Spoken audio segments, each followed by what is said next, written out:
Sabe o que é mais louco? Não são os outros que te tiram do sério. É você quem entrega o controle da sua vida emocional para eles. Sabe aquele dia que tinha tudo para ser leve, produtivo, até feliz, até que de repente um comentário atravessado, um olhar torto, uma crítica boba, uma mensagem ali que foi ignorada simplesmente derruba o seu humor. E quando você percebe, já tá aí, de cabeça quente, coração tá disparado, com 1000 diálogos internos acontecendo só na sua cabeça. O mais louco, isso não foi causado pelo outro. Foi você quem, sem perceber, entregou a chave da sua vida emocional para alguém que, na prática, nem deveria ter esse acesso. E olha, eu não tô te julgando, nem de longe. Isso é mais comum do que você imagina. Acontece inclusive comigo. Acontece com você, acontece com mais gente do que você pensa, né? Só que aqui tem uma pergunta que você precisa se fazer, e não dá para fugir dela. Quem de fato tá no controle da sua vida? Meu nome é Bruno Ribeiro, eu sou coach, especialista em ajudar as pessoas a desenvolver a autodisciplina, a construir os melhores hábitos para transformar a sua vida tendo mais foco, mais produtividade. E se você for novo por aqui, não deixe de assinar o canal, clica lá no sininho para que você receba toda semana um conteúdo exclusivo que vai te ajudar a sair da zona de conforto e te dar aquela energia que eventualmente é o que você está precisando para parar de procrastinar e agir de verdade. Se você preferir, também pode acompanhar a gente pelos outros canais que eu vou deixar aqui na descrição do episódio. Quem de fato está no controle da sua vida? Talvez você ache que a resposta é óbvia. Ah, sou eu, claro, mas será realmente que é você? Eu quero que você imagine a sua mente como se fosse uma casa, uma casinha aconchegante, organizada, às vezes nem tanto, né? Onde você guarda os seus pensamentos, as suas emoções, as suas memórias, os seus projetos. Só que no meio da correria, das nossas cobranças, do caos do dia a dia, você deixa a porta aberta. E qualquer um que passa, um colega, um familiar, um desconhecido do trânsito ou alguém da internet, simplesmente entra e fala o que quer, bagunça tudo, deixa um lixo emocional no seu sofá e sai. E quem fica ali para limpar? Você, né? Se parece exagero, deixa eu te contar uma história real. Recentemente, uma pessoa próxima foi numa festa de 15 anos, né, uma festa de família, aquele evento cheio de pessoas que você gostaria de estar, memórias sendo criadas, músicas, aquele clima de celebração, né? Tudo estava tranquilo, até que ela se desentendeu com um garçom. Coisa boba, né? Uma troca de palavras ali atravessada. Poderia ter seguido em frente, ignorado, dado um significado diferente, mas não. Ela ficou tão transtornada pela situação, tão indignada, com tanta raiva, sensação de desrespeito, que ela simplesmente pegou as coisas e foi embora. Ela perdeu um momento, ela perdeu a festa, ela perdeu uma memória que poderia ser feliz e porque ela permitiu que algo externo sequestrasse o estado interno dela. Agora, olha para sua própria vida. Quantas vezes você já permitiu que algo externo sequestrasse o seu controle emocional? Talvez não tenha saído fisicamente, mas saiu emocionalmente de uma conversa, de um dia inteiro, de uma experiência, porque alguém não te tratou como você gostaria, porque alguém interpretou um gesto de forma diferente, ou uma fala, ou até um silêncio como um ataque, como uma rejeição, como uma crítica. Isso não te torna fraco de jeito nenhum, te torna humano, né? O problema é que a maioria de nós vive sem perceber que está operando no modo automático, né? Acredita que está no controle, mas na prática vive sendo conduzido pelos gatilhos emocionais externos que são trazidos para você. É como se todos os dias você acordasse, colocasse a chave da sua casa emocional na porta e dissesse: pronto, mundo, quem quiser entra, quem quiser faça a bagunça que precisar. Se você acha que isso é coisa de personalidade, tipo, eu sou assim, eu me afeto fácil, deixa eu te contar uma coisa. Não é sobre personalidade, é sobre biologia, é sobre como o seu cérebro foi programado para funcionar. O nosso cérebro, ele carrega um código mais antigo do que a vida moderna, né? Código que quando a gente vive em grupo, a questão é de sobrevivência. Lembra? Eu já falei isso várias vezes nos episódios anteriores. Ser aceito significa continuar vivo, ser rejeitado significa literalmente risco de morte.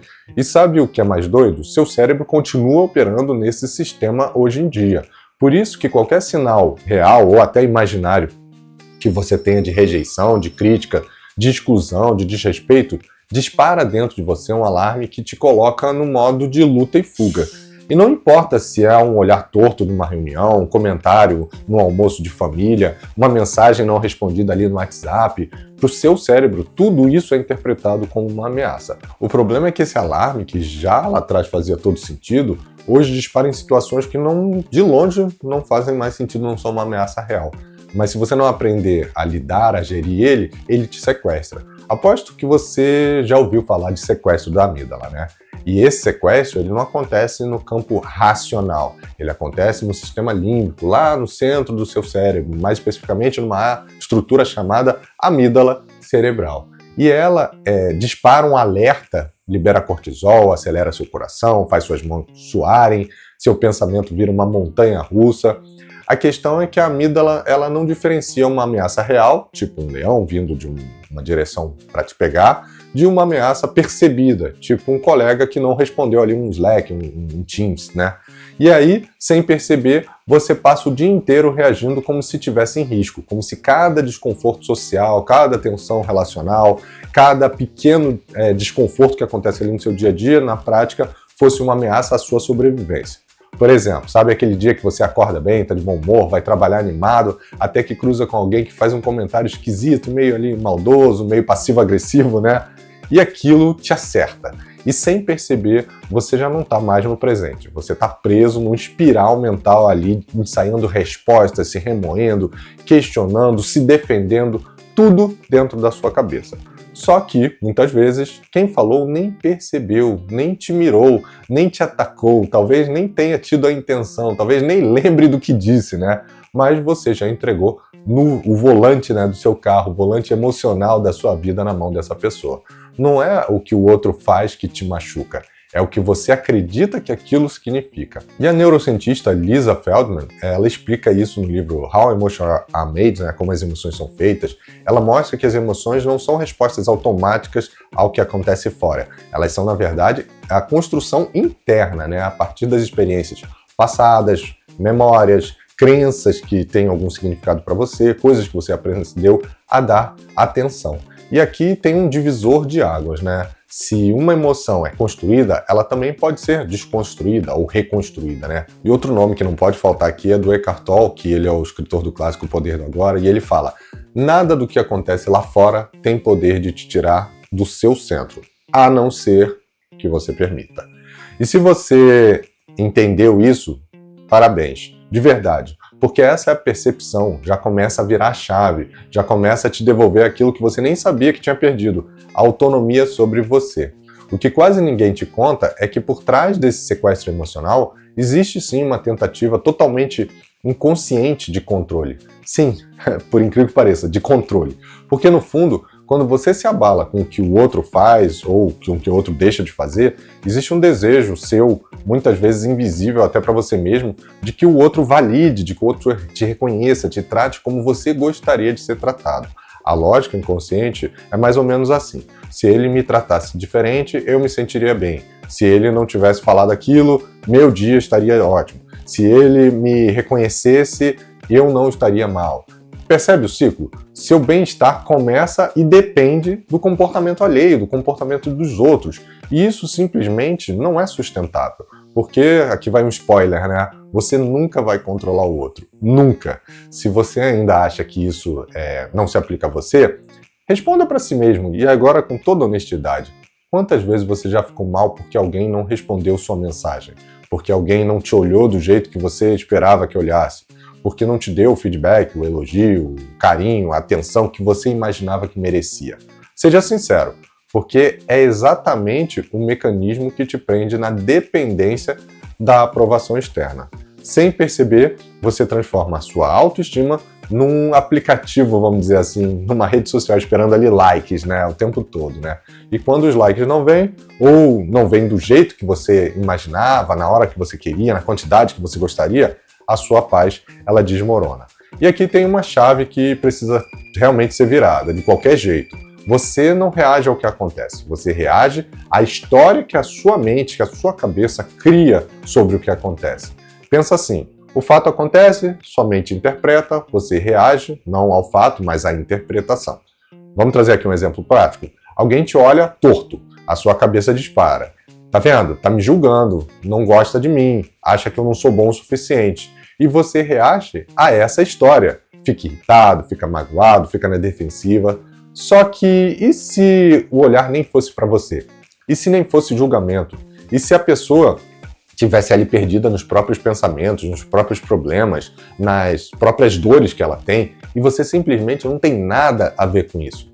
Percebe o tamanho do tempo, da energia, da vida que você perde reagindo a roteiros que a sua própria cabeça, que a sua própria mente inventa? Quer saber se esse ciclo está rolando aí dentro da sua cabeça?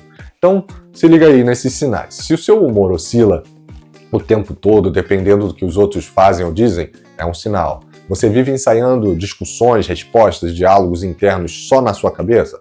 Outro sinal. Evita pessoas, lugares ou situações, não porque está fazendo uma escolha consciente, mas porque tem medo de se sentir mal de novo, está evitando? Mais um sinal. Vive na defensiva, qualquer coisa parece que é um ataque, é um julgamento, é uma rejeição. Se arrepende com frequência de reações impulsivas, exageradas, só percebe isso depois que ali a poeira baixa, né? Se você se identificou com 2 ou 3 ou mais desses, não é coincidência, é um alerta. Aqui entra uma verdade que é uma das mais desconfortáveis, mas também é bem libertadora, né? Enquanto sua paz depender do comportamento dos outros, ela nunca vai ser sua. Nunca. Nunca vai ser sua. Você vai viver como refém, refém da sogra, refém do colega, refém do chefe, refém da esposa, do parceiro, dos pais, dos filhos, das redes sociais, da vida inteira. E talvez sem perceber, você já está vivendo assim há muito mais tempo do que você gostaria, né? O psicólogo Daniel Goleman, que criou o livro Inteligência e popularizou esse conceito, ele explica isso. Ser inteligente emocionalmente não é sentir, deixar de sentir. Não é ser frio, não é ser indiferente, não é ser insensível, né? Na verdade, é desenvolver a capacidade de reconhecer o que você sente, entender de onde vem aquilo que você está sentindo e, a partir disso, escolher como você quer reagir. Isso significa que você terá autorregulação. E sem isso, você vira refém do impulso, do gatilho, da amígdala cerebelar, que faz ali aquele disparo como se a sua vida estivesse evitando uma ameaça, né? Como se você estivesse sobrevivendo, né? Sem autorregulação, você não vive, você reage o tempo todo, sem parar, sem controle e sem paz. Um outro ponto é carregar o que não é seu, não é empatia, é desrespeito com você, é autossabotagem, é adoecimento. Muita gente confunde empatia com fusão, né, emocional. Empatia é quando você sente com o outro, percebe, se conecta, mas sem perder você no meio do processo, né, mantendo a sua individualidade. Fusão emocional é quando você perde o limite, quando você não percebe mais onde termina o problema do outro e onde começa o seu, né? E aí tudo que você pensa, faz ou diz vira um problema. E o que o outro fala também vira seu, né? Você carrega, você absorve, você sofre. E se até aqui você tinha alguma dúvida, eu vou te dizer claramente, ninguém vai te proteger ou ninguém vai proteger a sua paz por você. Ninguém mesmo. Se você não aprende a cuidar disso, se você não estabelece limites internos, emocionais, mentais, você vai pensar a vida inteira vivendo no modo reativo, no modo sequestrado, no modo refém. Isso acaba virando sobreviver, né? A boa notícia, se você aprendeu a viver assim, é que também dá para viver diferente, dá para mudar isso. Se existe uma ferramenta que sozinha já tira metade dos seus dramas emocionais, é a pausa. Sim, parece simples e parece bobo. A pausa é uma das melhores ferramentas. Sabe aquele momento que alguém te fala alguma coisa que te atravessa? Quando seu corpo dispara, como eu falei, o coração, você fica vermelho, o coração acelera, a respiração muda, sua mão começa a suar. Pois é, nesse momento é o momento que a amígdala toma controle sobre o teu comportamento. O cérebro emocional te sequestrou. E o que vem a seguir nem sempre é a reação que você gostaria de ter, uma reação automática. É gritar, é se fechar, é fugir, é se defender, é machucar o outro, né? Ou se machucar também. Só que existe um espaço, sempre existe um espaço entre o que acontece e o que você faz com o que acontece. Existe um pequeno espaço, e nesse espaço mora o tempo para a sua liberdade de tomada de decisão. Então, respira 3 segundos, só isso, respira. Inspira fundo, faz de novo mais uma vez, faz de novo uma terceira vez, lembra? Conta até 10. Pergunta para si mesmo, naquele mini intervalo, o que de fato está acontecendo aqui dentro? Isso é real ou é uma história que a minha mente está criando? Eu estou reagindo ou eu estou interpretando? Parece pequeno, né? Parece simples, mas isso muda o teu comportamento. Quando você faz Isso, você está ativando o córtex pré-frontal, que é a área do cérebro responsável por escolhas conscientes, pela autorregulação, pela tomada de decisão de forma mais consciente, vamos dizer assim. E nesse exato instante, você desativa o comando da amígdala, que é o que te coloca naquele piloto automático, como eu falei. O nome disso, na prática, é mindfulness, né? É trazer você para o momento presente. Mas aqui não é nada daquela visão estereotipada de meditação zen, senso, silêncio absoluto, não. Aqui é um treino mental, é uma performance emocional. É você trazer o comando de volta para você. Outra ferramenta que você deve usar sempre é a desintoxicação da aprovação alheia. Aqui vai aquela verdade nua, crua e direta. Ninguém vai te validar na medida que você quer, na frequência que você espera, do jeito que você imagina. Não vai ser assim, nunca vai ser assim. Se a sua autoestima ainda depende do que o outro diz, do que o outro pensa, do que o outro faz ou não faz para você, você não está no controle, você está terceirizando a sua paz. Porque não é papel do outro e nunca foi. O que significa, na prática, é que você aprende a se validar internamente, ou seja, você vai viver a vida inteira esperando como se você tivesse num aplicativo de likes. Então, para melhorar isso, vai um exercício aqui para ajudar a mudar, né? Pega um papel e responde assim: quais são meus verdadeiros valores, meus princípios, os valores de verdade? O que eu admiro em mim mesmo? Quais são as conquistas ou características e qualidades que eu tenho, que eu valorizo, independente do que a outra pessoa diga? O que eu não abro mão, não negocio com ninguém, não deixo para depois, porque é parte fundamental de quem eu sou. E se você nunca fez isso, você vai perceber uma coisa: muito do que te machuca lá fora só te machuca porque você nunca construiu essa base sólida internamente, né? Você nunca fez essa autorreflexão. No momento em que você tem essa clareza, você deixa de ser dependente de aprovações externas e passa a ter mais controle sobre o que você pensa de você mesmo. E a última ferramenta ela é quase lúdica. Agora é hora de pegar aquela metáfora da casinha emocional que eu falei lá no começo, que começou com uma imagem mental, e transformar na prática em realidade, né? Pega um papel, você vai começar a desenhar uma casa com porta, janelas, outros cômodos que você quiser. O objetivo é fazer um mapeamento claro de quem você permite ou não permite mais ter acesso às suas emoções, à sua energia, aos seus espaços internos, né? Defina as portas. Na porta você vai escrever o seguinte: quem tem acesso direto às minhas emoções, às minhas conversas íntimas, às vulnerabilidades e à minha energia. Faça algumas perguntas como: fulano ainda tem a chave para minha vida? Deveria.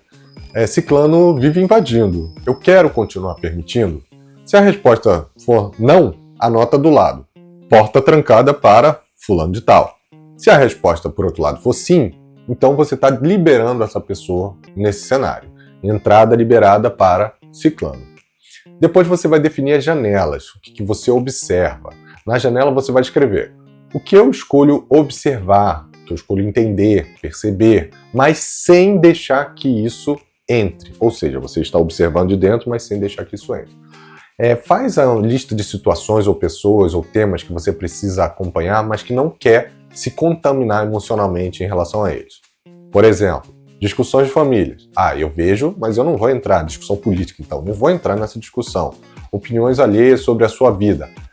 Fulano, você devia fazer isso. Você ouve, mas ok, não absorve, está lá do lado de fora. Crises no trabalho que eventualmente nem são suas. Você percebe a crise, mas você não carrega isso para você. Você pode até ter empatia. Escreve na janela: eu vejo, entendo, mas não levo para dentro. E anote essas situações. E tem os cômodos, né, que você vai criar. Os cômodos, você vai nomear ele com algo que é importante para a sua vida.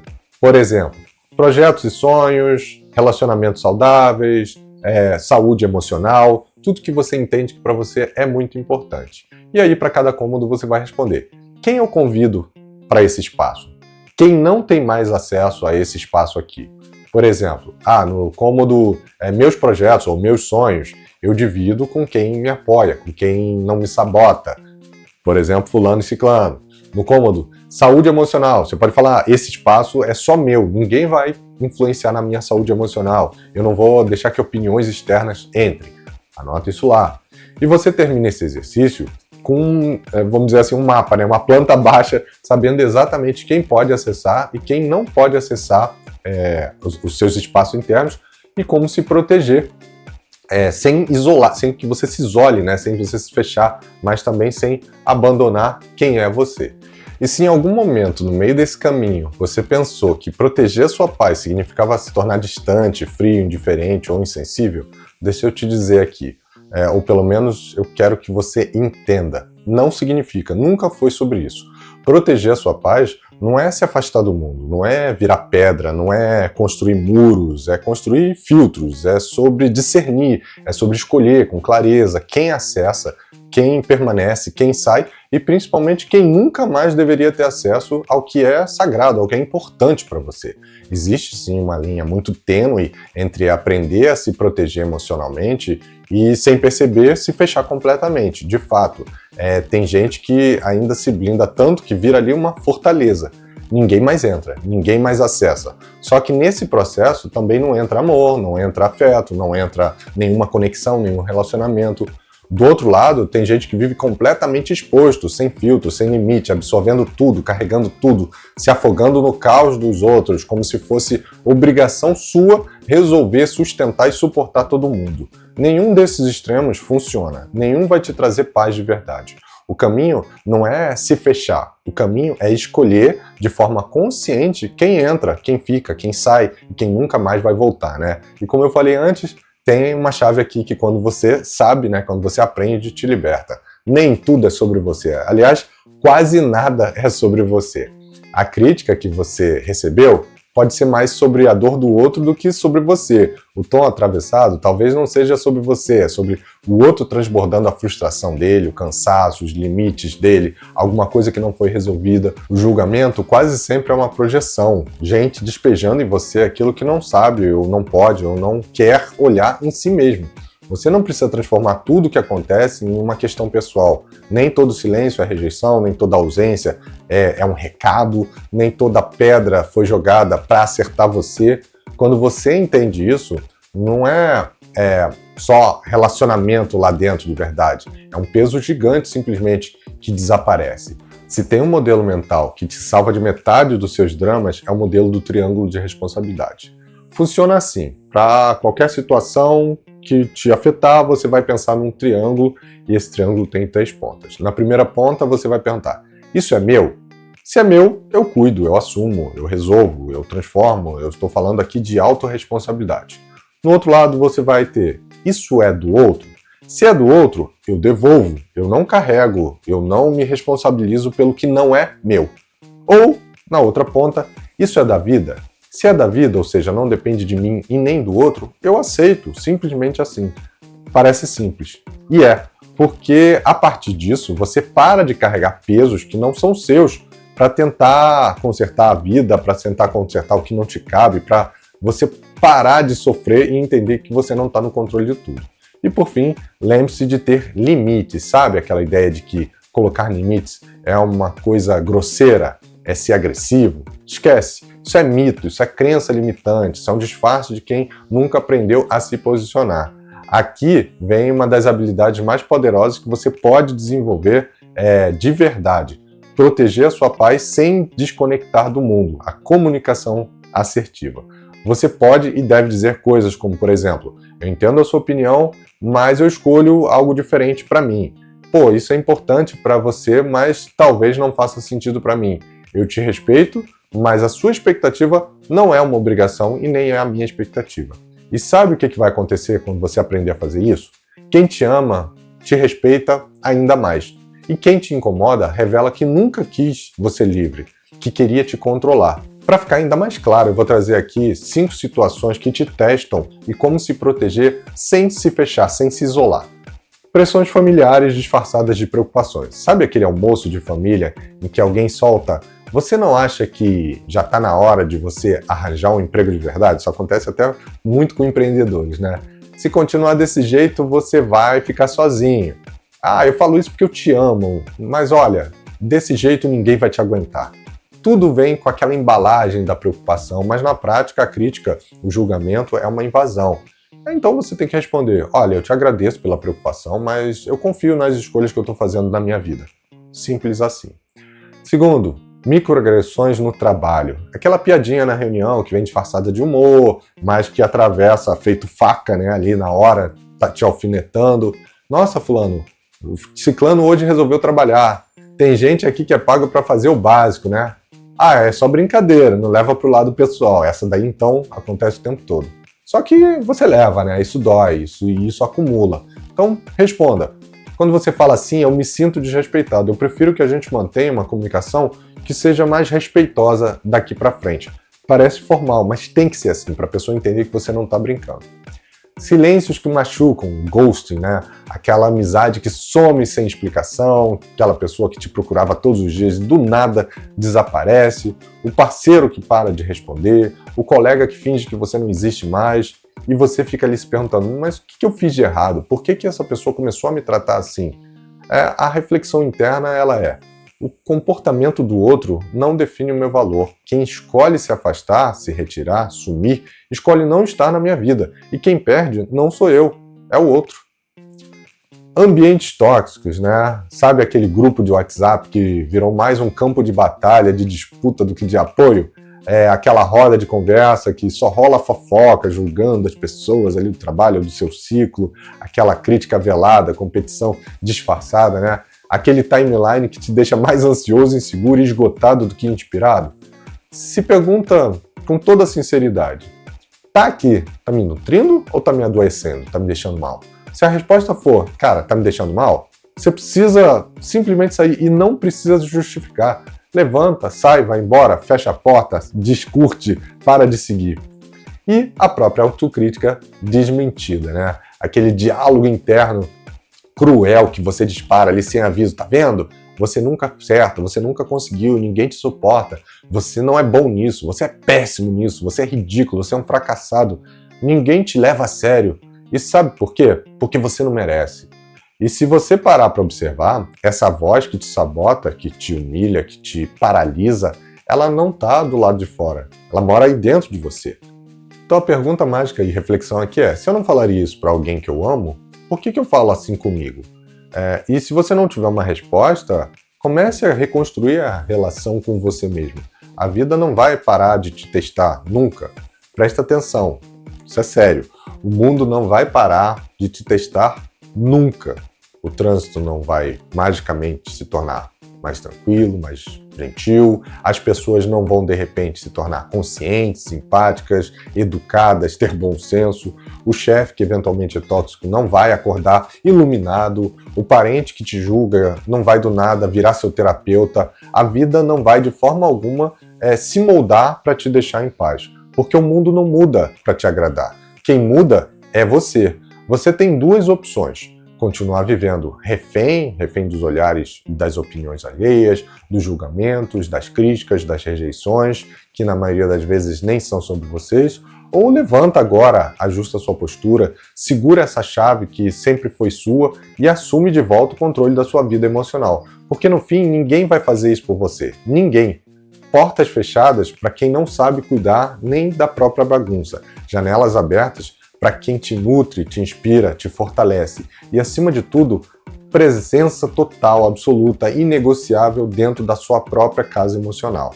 Agora eu te pergunto, e aqui sem rodeios no final desse episódio, o que você vai fazer com isso que você aprendeu? Você vai continuar no piloto automático, terceirizando sua paz, sua vida, sua energia, ou vai finalmente assumir o controle de volta do que é seu? A escolha é sua. Ela sempre foi sua. E se você quer continuar essa jornada de reflexão, de desenvolvimento pessoal, se inscreve no programa Fora de Série. É um treinamento dividido em 3 pilares que eu criei. O primeiro pilar é o do autoconhecimento, que vai te ajudar exatamente a entender como é que é o seu momento atual, como o seu cérebro funciona, por que os seus comportamentos são assim e o que precisa ser ajustado. O segundo pilar é o pilar da autorregulação, onde você vai aprender sobre os alicerces do modelo mental de crescimento, como construir e manter bons hábitos e como se livrar das armadilhas que vão acontecer no seu dia a dia, como, por exemplo, procrastinação, ansiedade, síndrome do impostor, burnout e muitas outras. E por fim, a gente vai ter o pilar da autogestão, que vai te permitir planejar, executar, monitorar as suas ações, e aí com técnicas e ferramentas que vão te dar não só uma clareza, mas também vão servir de bússola por todo esse percurso da sua jornada até que você conquiste os seus objetivos. E dentro desse treinamento, eu vou ser o seu guia, né? Eu vou ajudar você sempre que for necessário, como se fosse um processo ali de coaching ou de mentoria. Se você gostou e quer continuar essa transformação, o link vai estar aqui na descrição do episódio, e caso as inscrições, no momento que você entrar, não estejam abertas, vai ter ali uma lista de espera para você ser avisado assim que a próxima turma abrir. E espero que vocês tenham gostado desse conteúdo. Curta, compartilha, assim esse conteúdo vai chegar para mais pessoas. Um abraço e até semana que vem. Tchau, tchau.